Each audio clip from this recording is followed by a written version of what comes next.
নমস্কার সবাই, home cooking with অনন্যার একটি নতুন পর্বে আপনাদের সবাইকে আরও একবার স্বাগত।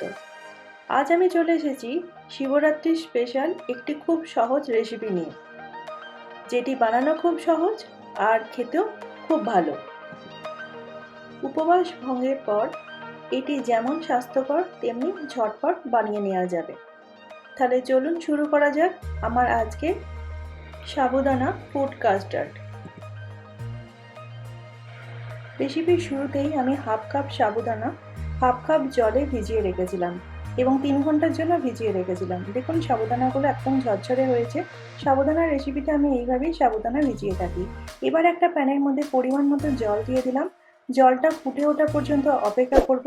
জলটা ফুটে উঠলে এর মধ্যে ভিজিয়ে রাখা সাবুদানাগুলো যোগ করে দেব আর প্রায় 15 থেকে 16 মিনিট আমি সাবুদানাগুলোকে ভালো করে বয়েল করে নেব। এবার ফ্লেমটা অফ করে দেব। দেখুন সাবুদানাগুলো একদম স্বচ্ছ হয়ে গেছে বয়েল হয়ে। এবার এগুলোকে আমি একটা স্ট্রেনারের সাহায্যে ছেঁকে নেব। একটা পাত্রের ওপর একটা স্ট্রেনার রেখে তার উপরে এই সাবুদানাগুলো আমি দিয়ে দিলাম। দিয়ে সাবুদানা সম্পূর্ণরূপে স্ট্রেন হওয়া পর্যন্ত আমি অপেক্ষা করব। ইতিমধ্যে অন্য একটি পাত্রে আমি 2 চামচ কাস্টার্ড পাউডার দিয়ে দিলাম।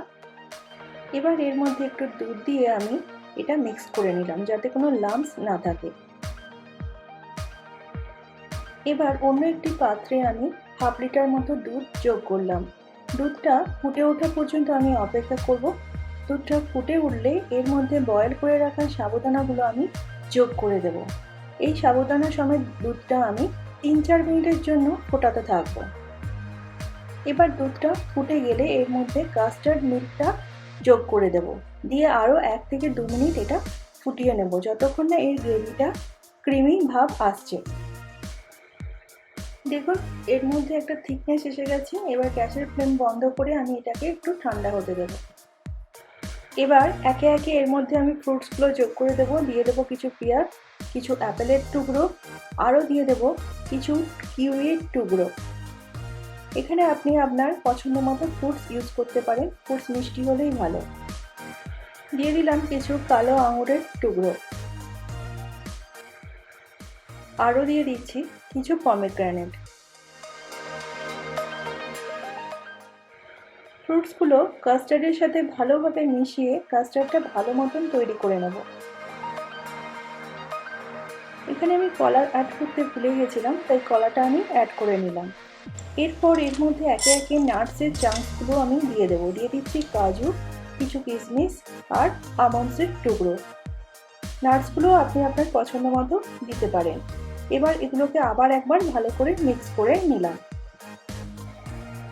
এবার পছন্দ মতো পাত্রে এটিকে সাজিয়ে আপনি সার্ভ করতে পারেন। আশা করব রেসিপিটি আপনাদের ভালো লাগবে। রেসিপিটি ভালো লাগলে লাইক করবেন, শেয়ার করবেন আর কমেন্টের মাধ্যমে আমাকে অবশ্যই জানাবেন রেসিপিটি আপনাদের কেমন লেগেছে।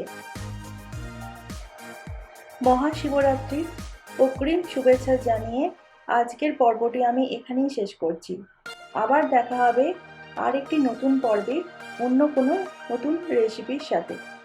সবাই ভালো থাকবেন, সুস্থ থাকবেন। নমস্কার।